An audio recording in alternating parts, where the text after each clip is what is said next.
How's it going, everyone? Hopefully everybody's day's been going well so far, and yeah, this is a thing now. Apparently, doing this whole podcast thing, something I don't know. I've been wanting to do for a couple years now. In all honesty, it's always been like, hey, let's do a podcast. That'd be fun. And it's like, you start to think about things like, that means you have to talk for like an extended period of time about I don't know anything. And it's like, you know what, that might be daunting or difficult. I don't know. Finally, though, we're like, hey, let's do it. Let's do it. What's the worst that can happen? I mean, I'm a sports fan here, as most may know, and there isn't any type of disappointment at this point. I'm not trained for it at that point. And speaking of Iowa sports fans, get well, Joey. Oh man, I don't even know how to feel. Everyone handles sports injuries differently, I guess, but when it's the centerpiece of the franchise carted off the field, it just feels like losing the Super Bowl or the Stanley Cup or whatever. I mean, actually, who am I kidding? I don't have the slightest clue what either of those feel like. It's gut-wrenching, though, it's an empty, sick feeling, and, I hope Burrow surgery goes well, rehab works out, and he's back on the field ready to rock and roll next season. Man, that guy's got a bright future, I think. I'm a biased Bengals fan, but I just think that guy is just killing it out there. To make that Bengals offensive line even look halfway respectable, I can't imagine what happens if they protect him a little bit. That's going to be a good time. I can't wait. But yeah, so, as I was saying about the whole podcast thing, I was, I guess, would you say opinionated? What's funny? I used to always get made fun of for saying the word opinionated. It's not actually a word, I don't think, unless, it's now in the dictionary, but I like it. I'm a big fan of the word opinionated. Got a lot of opinions, whether it's on the sports or, the things we shouldn't talk about, like politics, unless you want to get canceled, life in general, sometimes The Bachelor. I mean, kidding about the Bachelor part. I usually try to avoid, TV shows with people that are, would you say, better looking than me. So, as you can imagine, I don't watch much TV. I do want to say real quick, though, for those on YouTube, all future podcasts will be posted on my new channel. We'll put the link in the description. We're going to try to post this consistently on Spotify as well, and maybe Apple. We'll see how this goes. Finally going to get use out of that Podbean account we paid for. They give you the free trials. They're like, hey, here's the free trial for 14 days. Enjoy. And I was like, yeah, sure, I'll sign up for Podbean, see what it's all about. One of those little podcasting phases we went into. It's like, let's see how this looks 14 days later looking. And it's like, oh, hey, by the way, you've been hit for $100 for your annual. Yeah, you went from 14 days straight to the annual subscription here. So you know what? It is what it is. I guess I like blowing money on things I never use. And that was a Podbean account for like 6 months now. So hopefully get used out of that. But hey, that's just, textbook. I like blowing money on things that I don't really use, I mean, there was a point when I was younger. I remember it was Christmas time. And I was like, you know what? I'm getting all the first person, all the shooter games in general this year. I'm going to enjoy them. All I've ever really played was, sports games and stuff. And maybe Call of Duty. Like, you know what? We're going to get Battlefield. Got the new Battlefield. Got the new Gears of War. Got Skyrim. I think we played Battlefield until we completed the intro. Gears of War, I might have played like 10 minutes. And actually played Skyrim more than any of them. Played Skyrim until I got stuck somewhere. That was like a couple hours worth of gameplay. But hey, I mean, $60 a game. $180 and you played, maybe the 3 games combined for 3 or 4 hours. I think you got the money worth there, right? I mean, how do you beat that? Think about if I actually sold them. Probably not, but I may have, because back then you got discs and you could sell things. And the one thing I loved about discs, as much as digital everything nowadays is so convenient, is you could resell the discs. Like, hey, I paid $60. I can sell it for like 20, maybe 30, and make some of that money back. Now it's like, oh, $60. Thanks for playing. It's digital, by the way, which means, hey, if your internet goes out, you're not even gonna play the game. So that's $60 you can't even use. Just enjoy it. It's gonna be a good time. But since we're gonna do this one podcast that is currently on our gaming channel as well, before we jump everything over to the other one, I want to talk about NHL 21. The game we primarily play. If you've somehow managed to miraculously come across this podcast and did not see it through one of our social media platforms here. But I love playing the NHL series and I love making content for it. But, for me personally, when it comes to, the actual gameplay and actually grinding that aspect of the game, it's not been near as fun for me these past couple years. I've always said, hey, everyone's allowed to have their own opinion on things, and most probably won't be the same, especially from a gameplay standpoint. Most people are gonna favor the what they use. We'll get it out. What they use some people love this move or this move or this move, and somebody loves using a poke check. They're gonna be like, oh, they nerfed the poke check. This game's dumb. Fix the poke check. Or somebody that's very offensive minded and they're mad they can't skate in a straight line right into the defender. Like, wow, this guy poke checks me, nerf it. You get a lot of that. But I try to look at things as objectively as possible to, give positive, constructive feedback into helping make the game better. But all that seems to ever resulted in was, I don't know, game changers harassing me and calling me a know-it-all idiot. So I don't know.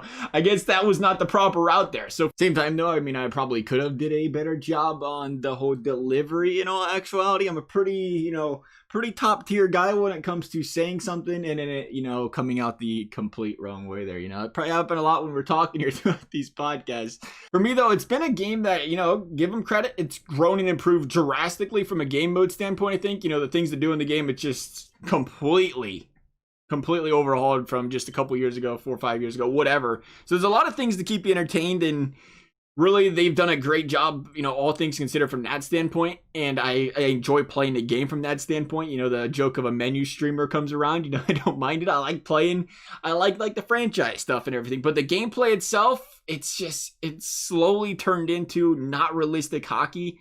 And it's turned more into like a complaint popularity contest, what gets the most complaints gets fixed, whether it should be fixed or not. Like the self-sauce glitch that makes you, it makes you skate faster. It shouldn't be a thing. Could you imagine if Connor McDavid was just blazing down the ice in a real NHL? He's already pretty fast, one of the fastest guys in the league. Imagine you just, he just tosses the puck in front of him, just a little sauce in front, about a foot or two, and his speed just, we're going to give it a little extra burst there. Like, no, that's not how it works. That's ridiculous talk. It is just not how it works. Neither should the ability to, handle the puck as well as players can from the, LT, L2 cutting like a ballerina standpoint. It's unrealistic hockey. But because moves like that, a lot of people use in the game that are, good at it, or I should say a lot of people use and it benefits them, there isn't as many complaints to remove them. You don't hear that as much, especially the sauce glitch. I've seen comments and stuff. I won't name anybody's names or anything, but I've seen multiple comments like, we should fix this, and this. And I think it's priorities. The sauce glitch, it's not a big deal. It can stay. It's fine. I use it. It helps me get around defenders because I'm not as good. We'll keep it around. It shouldn't be in the game, but it'd be great if we kept it. So instead, I was thinking, maybe we, complain about, how about defense? I don't really play defense very much. I like, scoring 8 goals a game, and I don't really like the poke checking, which, it's real life hockey. There's poke checking. Passes do get intercepted in real life. I know that's not really a thing in this game. Or, I don't know, say, how about when you kneel down to block a shot or a pass? People have been using that too much, where I just crouch in front of the passing lane and it stops a shot. Too many people have been using that. Let's get that removed from the game, and we'll just have the puck go straight through a player's body, straight through his leg, so it doesn't work as much anymore. Like, what? It doesn't even make sense, but it's happened, Like, they took that out of the game, and then they leave the unrealistic stuff. Since when can you crouch down in hockey and just like, oh, the puck's just gonna go right through the body? Just right through it, Your legs are invisible these days. Not to mention, you probably wouldn't get away with skating 2 miles per hour in real life on the ice and just hold the puck on your backhand, and then, that just prevents Chara or Hedman from, knocking you off the puck. That's just me, though. I could be wrong. Could be wrong, and not a hockey player. If I went out and skated on the ice right now, I would 110% break at least 3 hips or 2.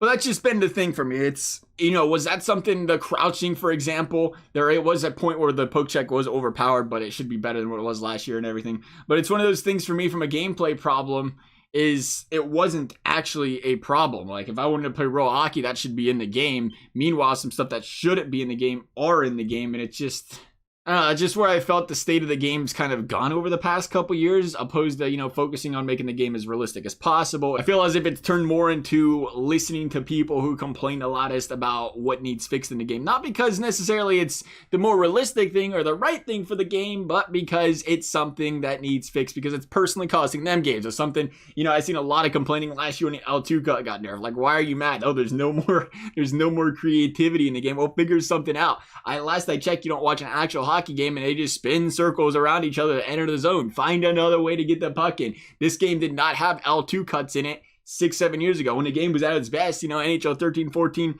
you can even throw 15's gameplay was in there as much as the game was stripped down. It was really good. The biggest problem in the game was the short side cheese in the slot. That was the meta. And guess what? You don't want somebody shooting a slot, go and stand in front of him and block it. And that was a good problem to have. I really like the state where the game was, and it's just kind of, again, it's kind of went down the road of following the complaining. And I don't want to come off the wrong way when I say the following the complaining, because at the end of the day, it is good that people are voicing their opinions. That's a very important thing for the game, for anything, whether it be, I love listening to people's feedback on YouTube, or if it's, product reviews, whatever. All that stuff's super important to improving in just about anything. You have to be able to take the criticism, you have to be able to, grow and improve from it. But there's a fine line, especially from a business standpoint, where you have to be able to look and say, okay, these people are all complaining and they're trying to help. They want what's best for the game. And, they're making valid points, so we should probably try to improve that area, if it's a problem. And then you have to be able to draw that line to say, okay, these people are literally just complaining to complain. I like to call it nowadays, since it happens so much, call it a QNC, a little quarantine and complaining. It's quite the common thing these days for some reason. So you got to be able to distinguish that. But again, can't stress it enough. I'm super glad we're seeing EA listening to the community more and more.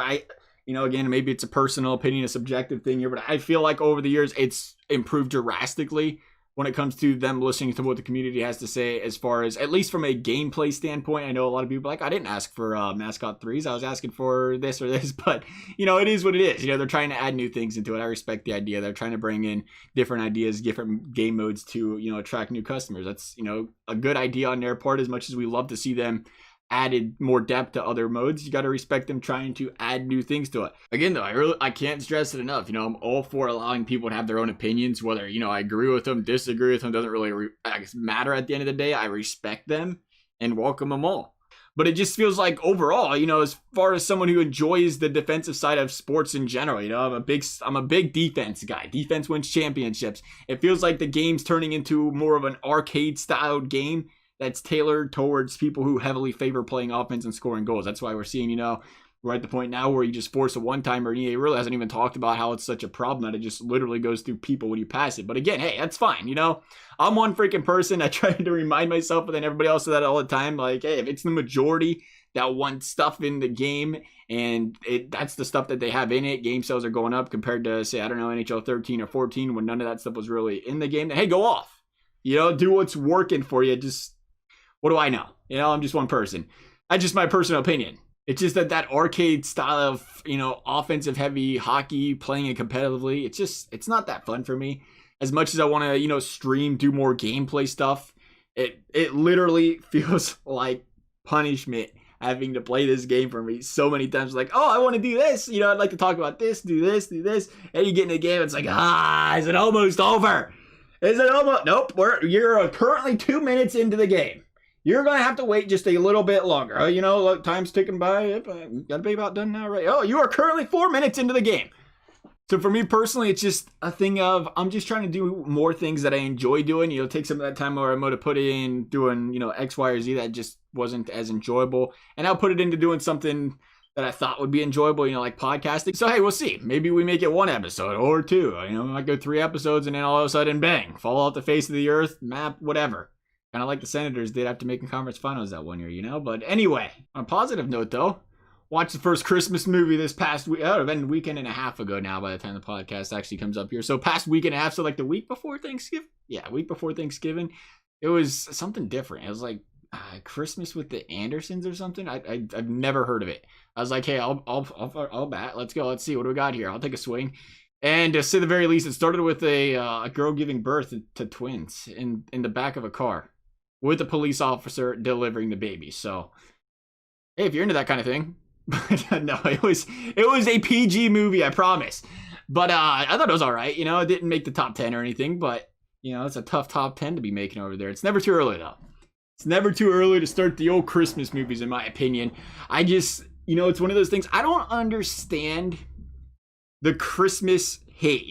I know it seems different starting to celebrate Christmas at Halloween or 8 weeks ahead of time, but people aren't putting up Christmas lights and trees in October or November because they're mad, or upset. They're like, I love this holiday. It makes me happy. It brings me joy. And I just, I want to celebrate for more than 4 weeks. All right. I just don't understand the reason for people bashing on those who celebrate Christmas early. If it's, at the end of the day, it's something that makes these people happy, let them be happy, period, But I gotta get the Christmas. See, this is different. I guess you can ask questions on the YouTube, but you can't really ask questions on the podcast because they don't have a comment section on the Apple and the Spotify, but they do have it on YouTube. It's like, I need some Christmas movie suggestions, but you can't really go down that route if you don't, have a comment section. Just waiting though. It seems like this would be an excellent year to release like the Masked Santa Claus, or I don't know, wide open market for how the Corona Claus stole Christmas, or I don't know. It's starting to look a lot like a COVID Christmas. Man, I'm here all day. I'm here all day with the corny jokes. All right, I'm gone. All right, I'm out of here. All right, see ya. Happy Christmas to everybody. Actually, you know what? No, that's a lie. Happy Thanksgiving to everybody, because it'll be 3 days past. And Thanksgiving will have concluded. Hopefully everybody enjoyed their time with their family. I don't know how many people go with their family and without their family. What's interesting to me about it is, I feel like we could go on a long podcast rant about this on a separate episode, so we might only talk about it internally here. But what's weird about the whole don't visit your family thing to me at the holidays, I get it if you have like the big old family reunion. I think we used to do one like that for our great grandparents. There's like a bazillion people. They're like, holy cow, I don't even know half these people and related to them. But I'll go, all right. But I understand not wanting to do those because you got all these people here, 50, 100 people, whatever it is. But if you're going to like, say your mom and dad's, or even if it's your grandma and grandpa, and there's like 8 or 10 people there, 10 or 15 people there, and you're like a close-knit family, or you see each other all the time anyway, where you're seeing each other once a week, once every 4 or 5 days, or you see your grandparents there, it's like, what's the difference in going and not going at that point? But at the same time, I completely get it, where you don't want to spread it if you don't have to.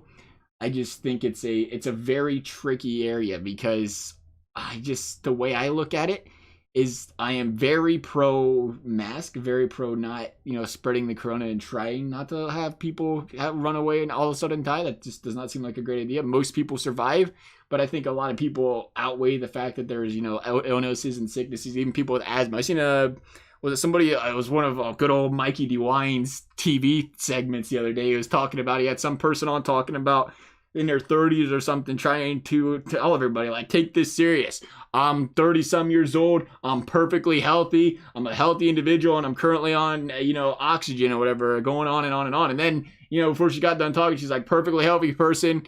After, like 5 minutes later, perfectly healthy person. Oh, all I have is asthma. Like, oh, well, hello. Respiratory disease, asthma, I kind of get the problem there, like there's a reason for that, and you got to be more careful. But there's a lot of people that have that kind of problem. For that reason, you don't want to spread it to those people. There's a lot more people vulnerable, I think, than a lot of us realize. Just wear your mask when you leave the house. It's really not that difficult. Quit making things about yourself and try to make it more about the greater good of the world as a whole here in general. Maybe if we thought more like that, had that kind of mantra, it wouldn't be so divided in this country right now, I guess. But as I was saying, though, you're going to see these people every single day, 3 days, 4 days a week, and how many people don't ever get tested? They just have a cold or something, and or asymptomatically are going to pass it to you. It's like, if you're going to see everybody in your family once a week or twice a week regardless, and there's somebody that doesn't really think they're sick or something, they just pass it around whether you go to that family get together or not. It's a strange thing.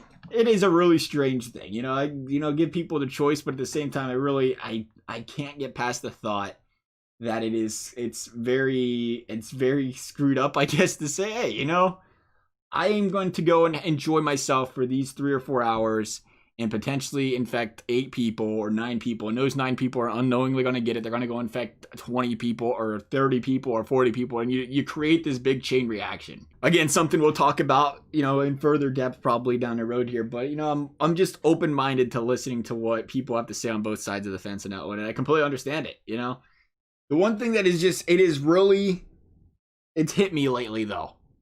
And you don't wish the worst on anybody. But let's make something perfectly clear here. You're going to your grandma and grandpa's, or your great grandma and great grandpa's, or whatever. They're in their 80s, their 90s. Hey, maybe they're in their 70s. You get older, and there is no guarantee You're not going to die in the next year anyway as some other kind of complication. At any moment, cancer's a real thing, or Alzheimer's, or something that's just going to completely deteriorate your health. And you're done in a year. Or you're done in 6 months. That can just come out of nowhere, out of left field. And when you're older, and that's why I always think it comes to that thing where I feel like you listen to your elderly family members what they want. Because what are you going to say? Okay, skip the holidays. Just skip Easter one. You skipped Easter, you skip Thanksgiving. You're going to want people to skip Christmas because there ain't going to be a vaccine. That's, again, long talk here. We'll go down in a different day. It's scary to think. So what if something happens after that, before the next holiday season, or before more holidays, or before the next get together? It's like, well, we could have just spent these 2 holidays together, hours and hours of family time. One of the last real times we got to spend time together because X, Y, or Z happened, but now you don't because you was worried about Corona, and instead of getting Corona and it killing you, something else did. And I think that's the very real thing that's hit me lately. Like you want to have these older people be safe and not get sick and diseased and everything else from that, but you also want them to enjoy the rest of their life, and you want them to, I guess, go out the way they want to go out. And that's where it becomes like a pro-choice thing. Pro-choice, which, by the way, is, we're not going down that road yet. We're just not. It's not going to happen. It is not going to happen. Happy Black Friday. Seamless transition. I don't even know how to properly transition in a podcast. Maybe we can just do like hey, commercial. Not really. See you later. Hello, we're back. Guess what happened? We're here. We're talking Black Friday. And what's weird?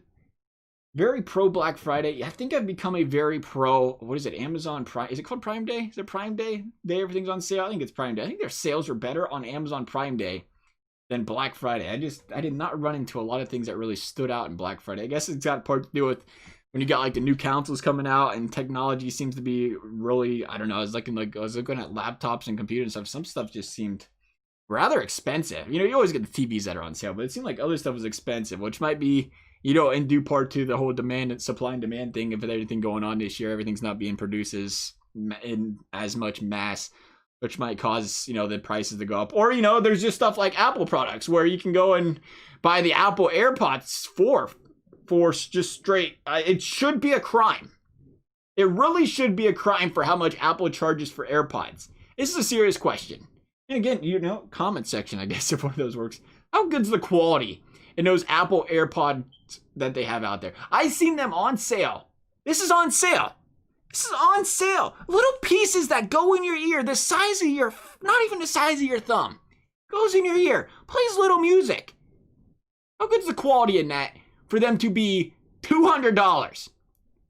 $200 for a little earpiece that plays sound. That's a high quality mic for $200. Little headphones. I bought these things. It's funny. People even ask me, oh, those AirPods? No, those aren't AirPods. They look like them. They do, don't they? They look just like an AirPod. I paid $20 for them.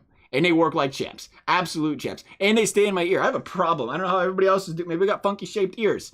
But I have a problem finding earpieces that actually properly fit in the ear. Like, there's a lot of them that they're straight. You know what I'm talking about? The earpiece will be completely straight. Like, the wire to the end of the earbud completely straight.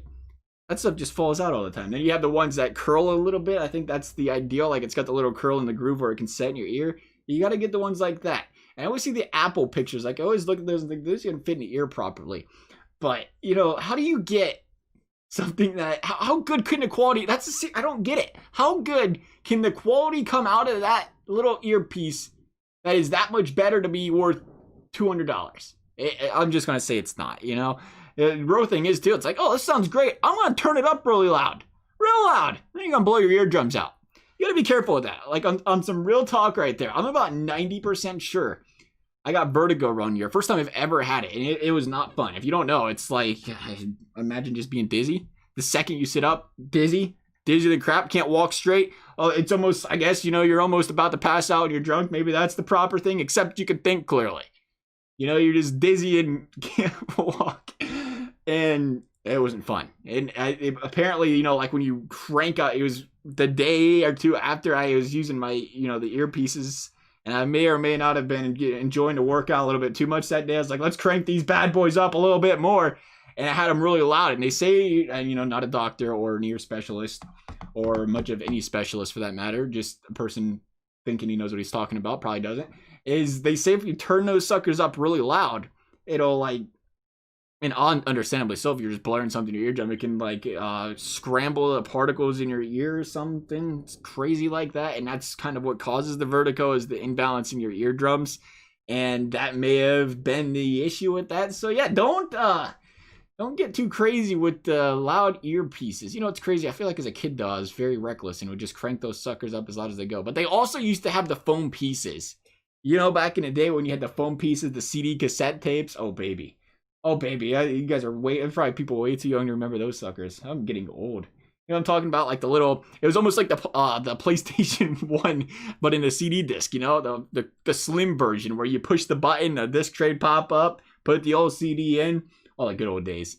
I had the little foam earpiece over. It's almost like the cheap Xbox or PlayStation microphone headsets, or I was gonna say Bluetooth, but it ain't even Bluetooth, because the Bluetooth is even a earpiece these days as well. But yeah, so be careful with that, or don't. You know, your body, your choice. If you want to blow your eardrums out and walk around all dizzy and stuff, or not even be able to hear it all, yeah, that's your choice. You know, if you want to do it, you want to do it.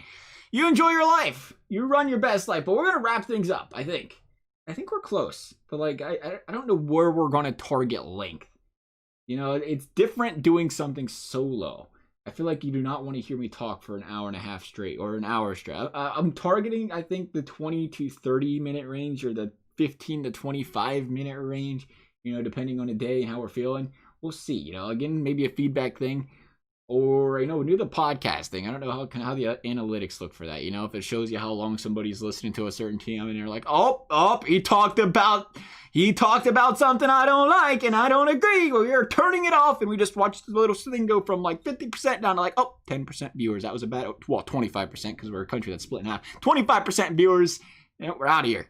See you later. It's actually one of my goals of the podcast, you know, is try to not have that happen. The, you know, the divisiveness. Everybody's so divisive these days. Like everybody says, it's like we've turned our world into a sport. You know, we all have teams.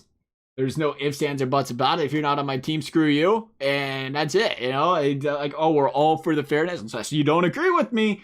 And, nope, that's different. If we don't agree, I'm telling you what, we all of a sudden, I don't think you should live here. I don't think you should have this or that, or an opinion or a voice.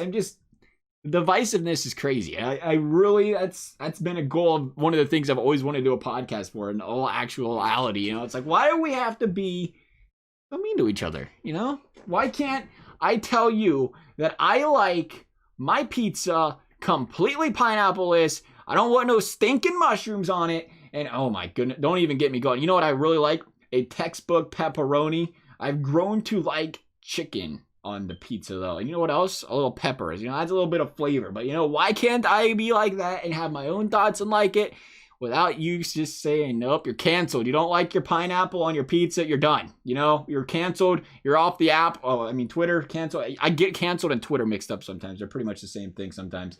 But why can't we just all get along?